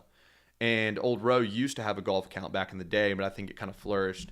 And Mike and I are buddies, and I don't know where the conversation started, but we're talking about it. And he's like, hey, would you want to start our Old Row golf account? Like, we don't have like a figure or someone to start it. And most accounts for Old Row, for Barstool, for these different kind of network groups over time are based on just like an area. So there would be like Old Row, Alabama, right? Barstool, Alabama, Barstool basketball, whatever it is. But for golf, he was like, I'm happy with you being kind of like a figure for it, a personality for it, posting some of your own stuff, mixing in your content. And also if you know how to like distribute or find other content, that'd be great to post on there as well. So start doing that. Starts on a weekend. I was with my cousin and some other buddies up in the mountains. We're playing golf and we just start posting just organic stuff. How'd you meet this guy? Mike through an app called Clubhouse, which is like an audio app. Wow. So no visual. So it's an app that was big during COVID. No one's talking to each other. It's come out. But anybody could have met this guy. You're just the one that shot your shot correctly. I was in a room and I was so on this. We go to this Clubhouse app. We're gonna go on another tangent, but I'll go on a quick. The app. I just it's cool because it's pretty fascinating because you were asking me like, did I just know? Like it was. I get on this Clubhouse app. It's during COVID. Yeah. It's an app where it's like Twitter Spaces. It was Twitter Spaces before Twitter Spaces. Okay. All these people are getting on there. My buddy Will Weinbach at the time convinces me, as well as this girl named Bailey Coates, who's an artist, music artist. Both of them convinced me to get on this app. So they send me an invite. I get on this app. I'm like, okay, what is this thing? And it's a bunch of people, Twitter Spaces, talking in a room. There's some people at top. There's a topic. And one of them, social media, my friend invites me into. And he's like, guys, I want to bring up Mac to talk about this. I'm in my car driving. And I'm like, okay, like there's like 100-something people in here and they want to hear me talk about social media. Like, can't tell you that I really know that much. I've just somehow figured it out. So I start giving them my information, telling them exactly how I've made it, whatever. Right. And then I fall in love with just communicating with others on there. And so I start rooms. Like there was one room called NFTs Are a Bust that I started. And the reason I was creating these rooms was because, okay, there's a lot of cool people in here. I don't know shit about NFTs. Yeah. I want to know about NFTs. I had a really unique way of being a person who could really orchestrate or really, create this room and conversation that was a friendly conversation that could get somewhere where the average person as myself I was learning through these rooms. Yeah. So for NFTs, I named it NFTs Are a Bust because I knew it was like a clickbait type room. So people are going to click on it who love NFTs. This is when the NFT boom was coming out. We have Paris Hilton in there. We have 1,000-something people. There's the guy from Drake and Josh is in there, Drake Bell. He's in there. He's talking about it. These people are on my stage. I'm the head of the room. I'm letting them up there to speak on my stage. And I'm moderating this whole conversation between all these people. And then I created a room called Shoot Your Shot, which was kind of a fun room. I'd made these little networks in Clubhouse, these little communities where here's these comedy actor people I knew. Here's these, influencers like Griffin Johnson I became friends with through Clubhouse. Blake Gray was on there, all these people. And I'm creating these little communities. And Mike met me through that because he was like, okay, this is interesting. Who is this guy? And everyone wants to be on stage and talk because there's, 900 people, 800 people who are down there. Yep. Everyone wants to be on stage. And so I'm letting these people up. They're following me because they know if they follow me or something, then I'll look at their profile, follow them back, and maybe let them up on stage is like the idea, I guess, that they were thinking. But Mike and I get in a room about Bitcoin or something one time, and we're talking about it. And then so we became buddies. And that's how it happened. And then he saw my stuff because he follows me now and sees my page and then sees I'm posting some golf content. And so that thing came to fruition. And then Old Row Golf, which is kind of a fun, wasn't like a big agreement thing or anything, but like there's payment involved. And it's like, hey, I do this. They are also, Old Row has been really great to me in helping me build it and has offered me resources. And it's been a thing that's just fun for me to do. And so it's kind of a side fun thing. Yeah. So Old Row Golf has now created this like network and community where here's Mac over here in the golf world. People don't even know that I play football or anything. They just think of me as this Old Row Golf guy. Yeah. And so then I've built like this like golf community around that. So that's Old Row Golf. You don't run the account though? I help out with the account. So I originally was the person running it full time. That's so and it was just for fun. Yeah. And then it became where they brought an intern guy in who was helping out and then another guy who helps out. And so it's like now I'll post on there occasionally. They like me to post my own content. Right. I'll post rounds with the boys because they like the personality in the account. So I'll post some rounds with the boys and then also like fire some people up. So you have a good golf video. It's really fun when, Frank has a sick golf video. You would love for it to be on Old Row Golf. Send it to me. I'll post it up. It gives you a little bit of exposure in the golf world. And so it's a fun tool and it's been a fun opportunity. Speaking of golf, got to give a plug myself real quick. March 8th, second annual Bring the Juice Golf Tournament. It's going to be electric. It is Pro-Am style. It's charity. It's going to the Juice Foundation. We got a bunch of different places the proceeds are going. It's on the website. There is Pro-Am style. I think we got 14 confirmed NFL guys coming as of now. I haven't even told the Nashville boys about it yet. That'll be a good another 20. I was gonna say, I think I could get Jordan out here for sure. We were kind of chopping it up. I think I could get Jay Holt out here too, and I figure you're a mortal lock at this point, so we'll do it. But there's a fun dinner the night before. If you hit a certain sponsorship package deal, all the athletes are going to be in attendance. A couple of these pro boxers as well, a couple NBA guys, and we get rowdy. And then the tournament, we get even more rowdy. There's going to be some good golf though. Good golf. Love some good golf. Good golf. A lot of prizes. Be on the lookout for that though. Yeah. It's got to fire me up. Oh, it's fucking piss is hot. The piss is hot, baby. So we go from golf, and I'm looking at the other parts of your socials, and you mentioned Barstool. You get mixed in with Theo Vaughn and Caleb Presley, and I'm seeing Glenny Balls, and like you guys are doing this. The biggest thing I saw was you guys going to the Tennessee game and dumping Gatorade on the coach, like you mentioned earlier. So how'd you get wrapped in with these guys? I know Nashville is a good town to be in. The Barstool guys is actually not from Nashville. It was when I was at the University of Alabama. Okay. And Barstool, Alabama starts up an account. So this is when they had 2,000 followers on their account. My freshman year, one of my roommates sends me a message, and Barstool, Alabama posted they're looking for graphic designers and all this stuff. I didn't know how to graphic design, but heck, I self-taught myself a way to do it with Microsoft Word and Pages in high school because I was helping people do commitment edits on my team and stuff for fun. So it's like, okay, I kind of know how to do it. I'm on the football team, whatever. So I reached out to the guy. He responds, one of my friends, Nick, at the time. And Nick and Jordan were the two guys who were officially signed with Barstool to be what's called a viceroy. So they help run the account, and it's their account. I came on and helped them as like a side guy. So like if there was some cool football content I could give them, I would send it to them. So I built this relationship with them where I was never with like, just Barstool in general. Yeah, more of those viceroys, the guys who were running the Barstool account. Right. But because I was associated with them, then it becomes a relationship with Barstool. So whereas Caleb and Glenny Balls are coming down to Alabama at the time, and I'm like, okay, I'll give the guys a tour of the locker room. I think they would love that, Yeah. And Barstool was not massive at the time. It was big, but it wasn't as massive as it is now. And so Caleb comes down. There was a period of time where I gave a tour around the locker room to a guy named Young Page Views, who's no longer with Barstool, who ran their Barstool Outdoors. Riggs, who's the golf, Glenny Balls, and one other person. And so I give them a tour of the locker room. And it was all because I was like, look, these guys probably want to see the locker room. I told them no pictures and whatnot. Right. Took them around the locker room. I have access to the locker room. Yeah. So it's, again, this building this relationship. Like, I want to do something for these people I don't even know. And then Adam Ferrone and Caleb Presley are like filming some stuff, and they want to know some things about the university, where they should go for certain parties to get this content, what houses I may know, what connections I may have to get them to a frat.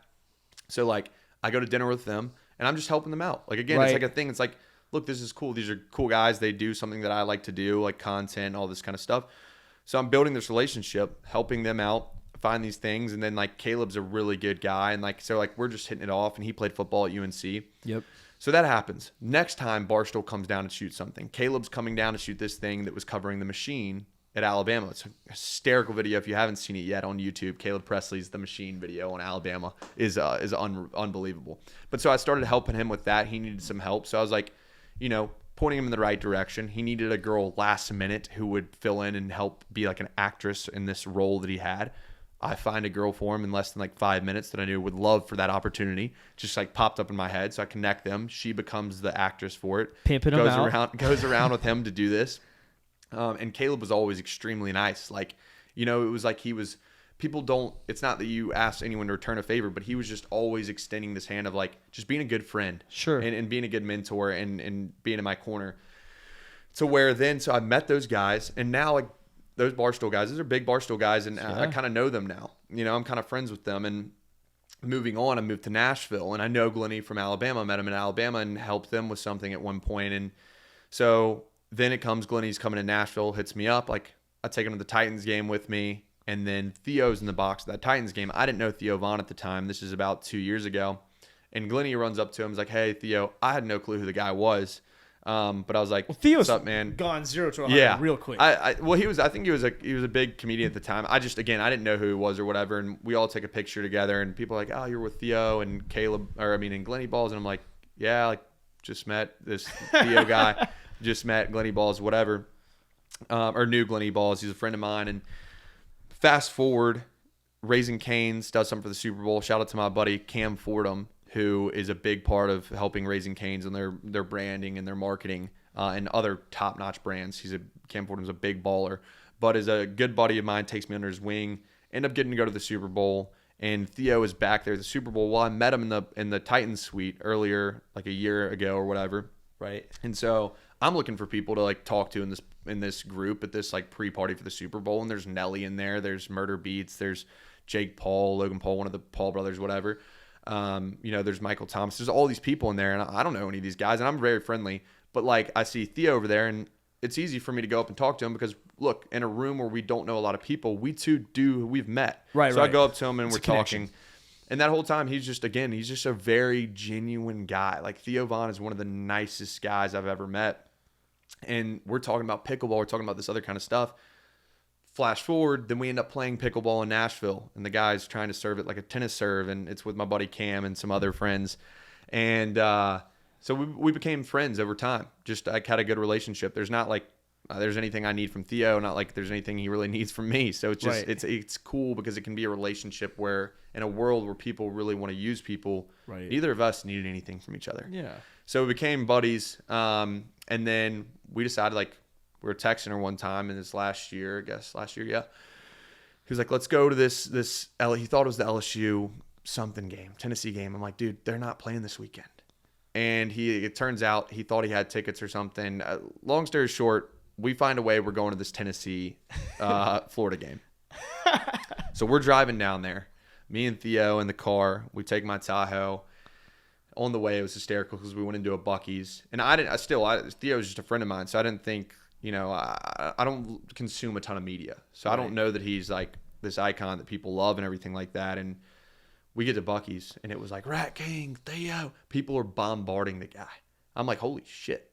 What's going on here? Yeah. Like, Theo, you're known by everybody. This is wild. I was kind of shocked. I was like, holy cow, like all these people know you. We go to the game and we're down on the sidelines. Josh Dobbs is a huge part of that, hooking us up, getting us down there and everything. And a buddy of his, Alan Cheney, who works with him and stuff, helped out a lot as well.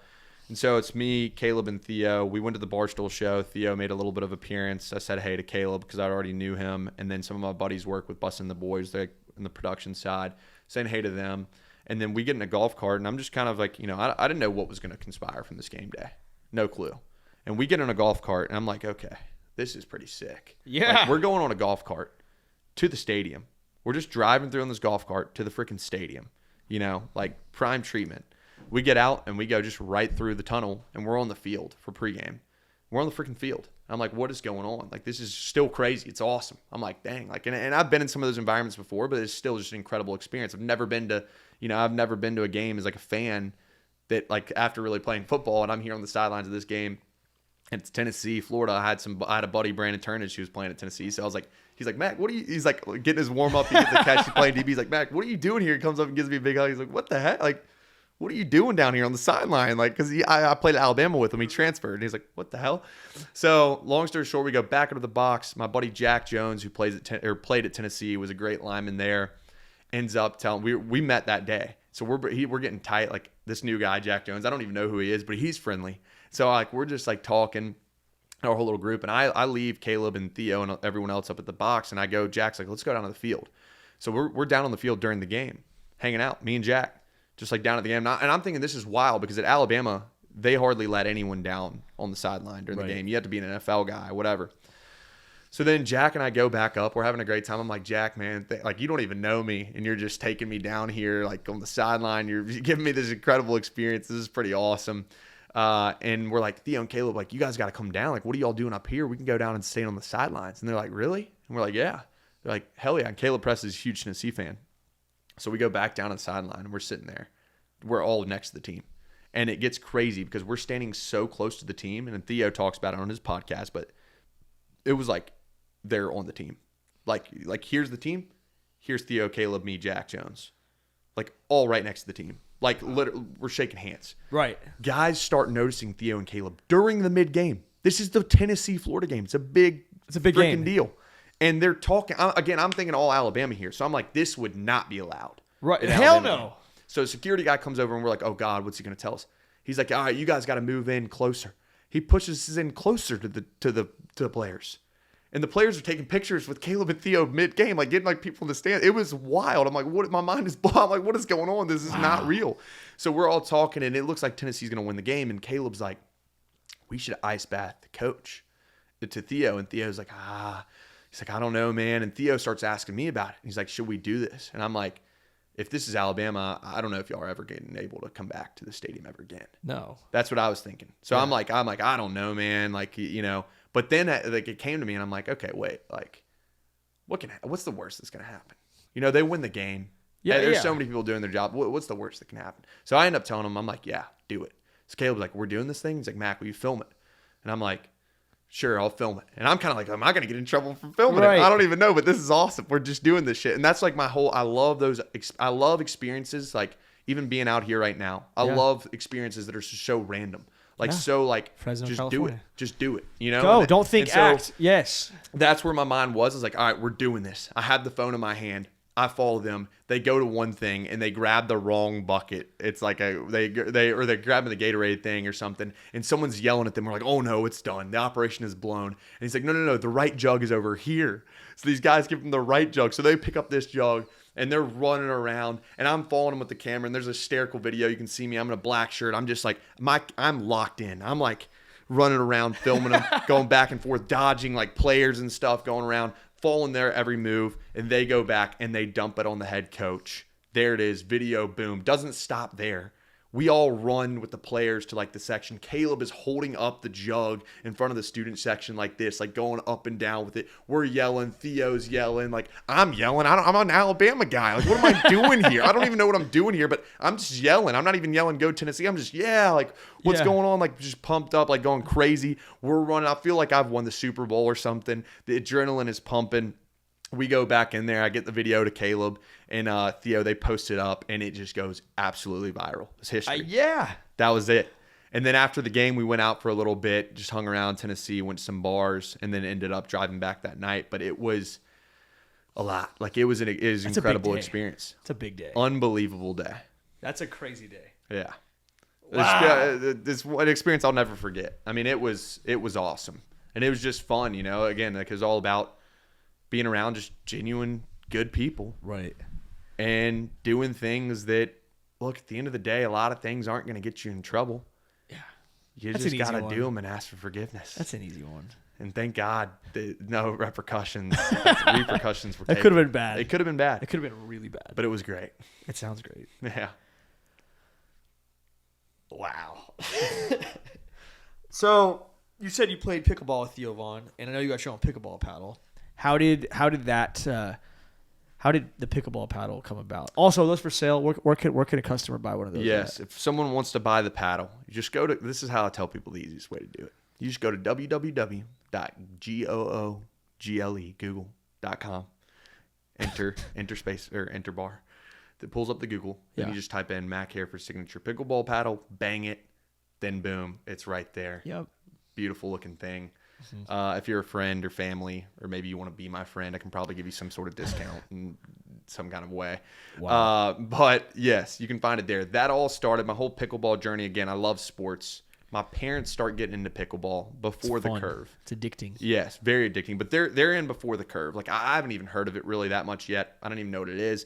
My parents are playing. I'm like, what is this dumb game? Right. Like I'd rather play tennis. I'd rather play something like I'd rather play ping pong.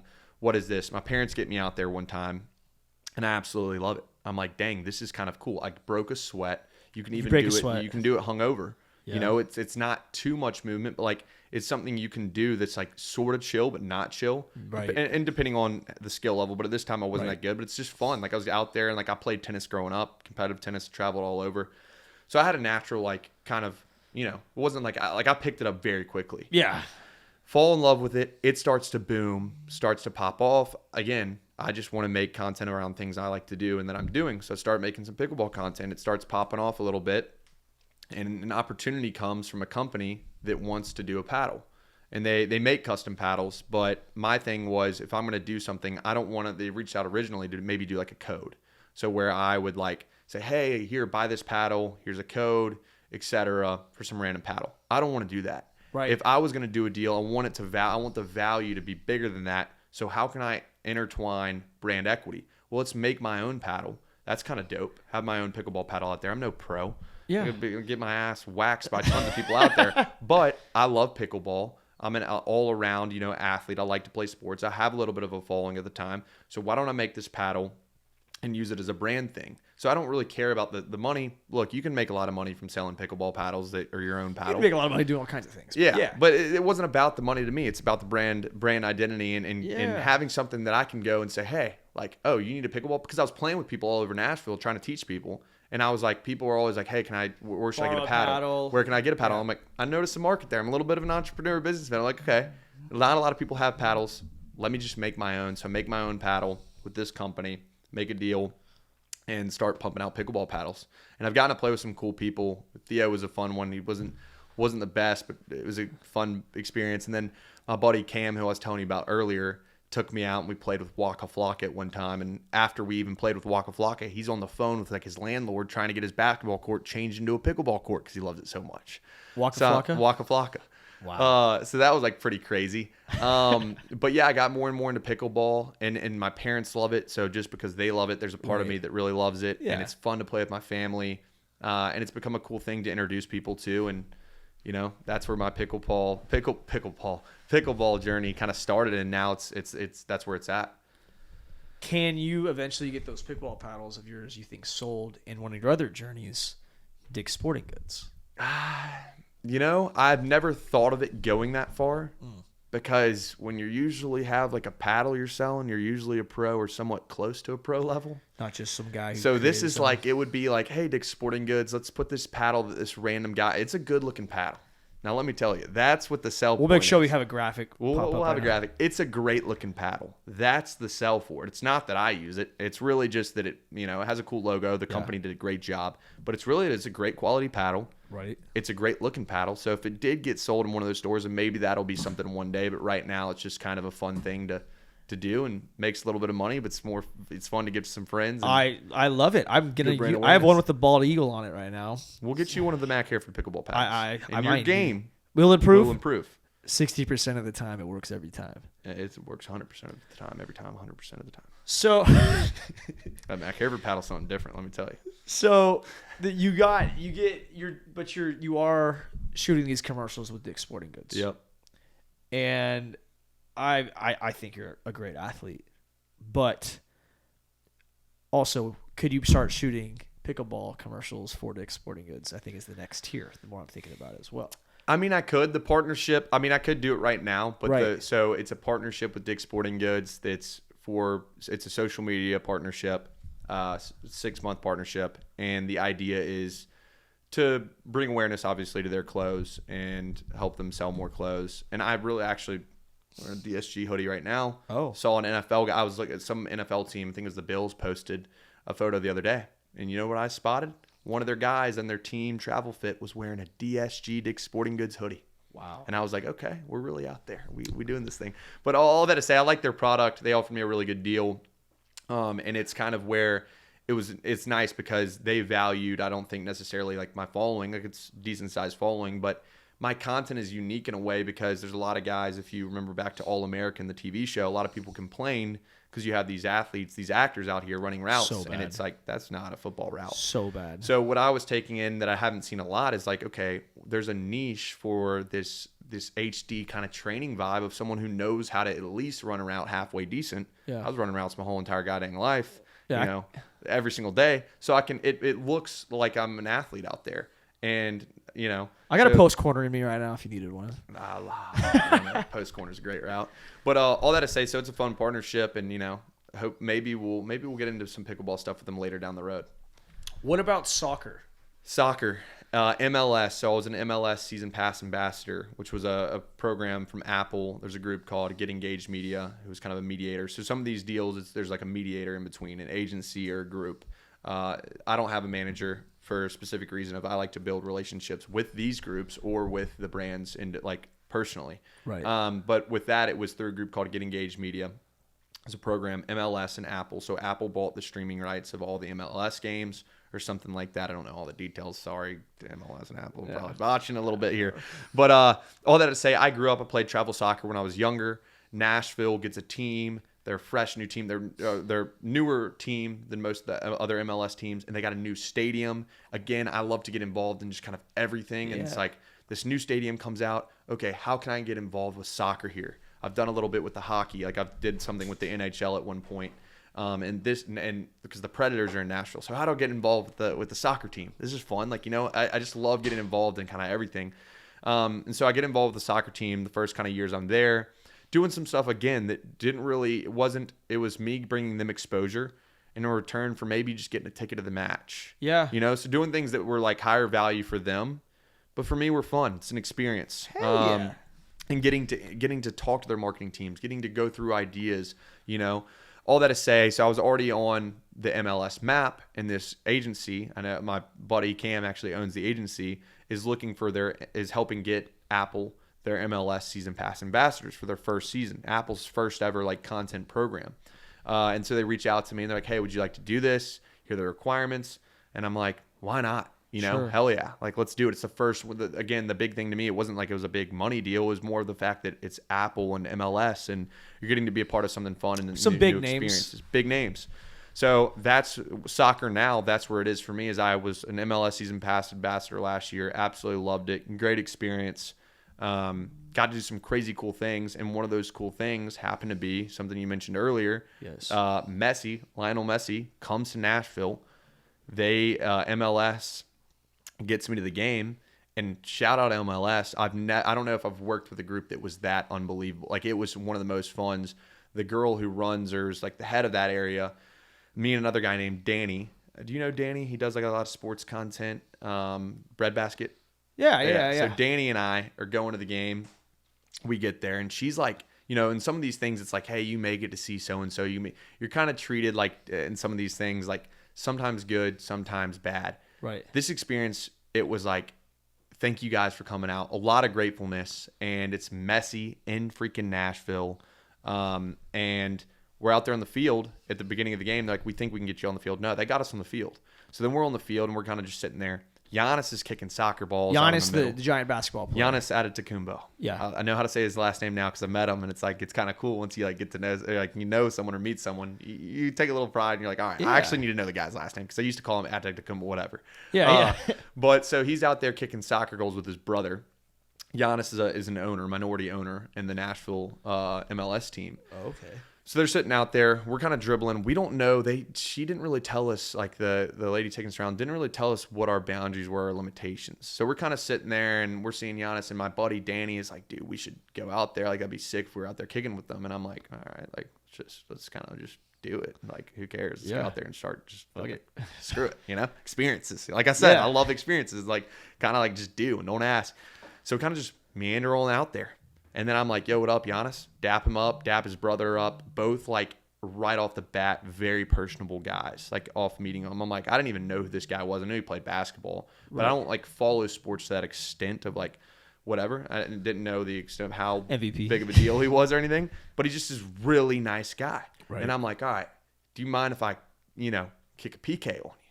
And he's like, yeah, let's do it.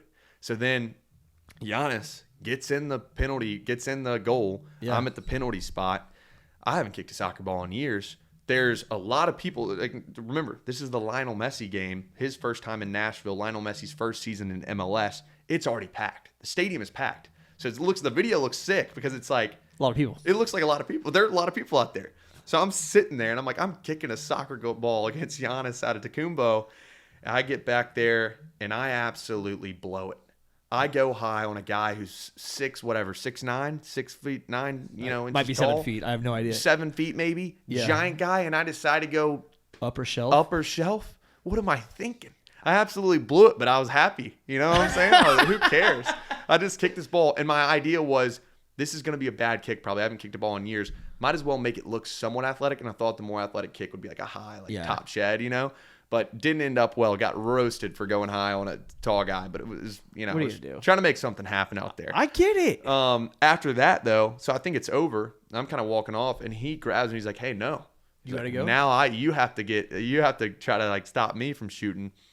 So he gets up there, and I see his brother on the side. I'm kind of picking up like, what's going on here? These guys are trying to clown me. So then he goes up, fakes, kicks it to his brother. His brother passes it back. They do all this stuff, and I stop him right in front of the line. I stop the ball, and I take it, and I hold up the number 1 and rush down the other side of the sideline. That was my joyful moment. I redeemed myself maybe from the horrible kick. But that was that experience. And soccer, hopefully I'll do something with that program next year. But yeah, I love the MLS. Nashville SC is awesome. That's great so games. I've never been to a pro soccer game before going to Nashville. And have you been? Yeah. Oh, it's an electric experience. Soccer's slept on. Soccer's definitely slept on. Great culture. The fans are nuts. They go crazy. It's louder than any other stadiums. Yeah. God. There's a lot going on. Mac, I love it. Obviously, you're going to co-host a couple episodes coming up next. But before we wrap this episode up, I just want to say thanks for coming out, first of all. Second of all, I love your mindset, and to the younger viewers listening, of just understanding, put your head down and go. And we talked about the experiences. You never know what's going to happen.